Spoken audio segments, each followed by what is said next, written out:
এখানে humic acid আর এটি fungicide মিশিয়ে দিলাম। গত 15 দিন যাবৎ আমাদের আগরতলাতে, ত্রিপুরাতে এত বৃষ্টি হয়েছে সেটা আর বলার ভাষা নেই। গাছগুলি দেখুন মাটিতে ভিজে একদম মাটিগুলি খুব খারাপ অবস্থায় আছে। এই অবস্থায় গাছের শিকড়টা যাতে ড্যামেজ না হয়ে যায় তার জন্য অল্প করে এই হিউমিক অ্যাসিডের জল, সাথে আপনাদের কাছে যেই ফাঙ্গিসাইড আছে, এখানে আমি সেফ ফাঙ্গিসাইড লিটারে 1 গ্রাম এই অনুপাতে মিশিয়ে দিলাম। যে কোনো ফাঙ্গিসাইড, ওয়াটার সলিউবল যে কোনো ফাঙ্গিসাইড এভাবে হিউমিক অ্যাসিডের সাথে মিশিয়ে গাছের এই পটগুলিতে দিয়ে দিলে শিকড় ড্যামেজটা বন্ধ হয়ে যাবে। যখনই প্রচুর বৃষ্টিপাত হবে গাছের গোড়াতে, যদি সেটা বিশেষ করে গ্রো ব্যাগ, ড্রাম বা মাটির টব এসব কিছুতে থাকে, তখন অবশ্যই আমাদেরকে এই কাজটা করতে হবে।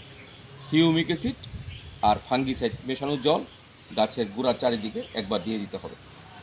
তাহলে আপনি নিশ্চিন্ত, গাছটা আর মারা যাওয়ার বা ফাঙ্গাসে রুট আক্রমণ হওয়ার সম্ভাবনা একদম শেষ হয়ে যাবে।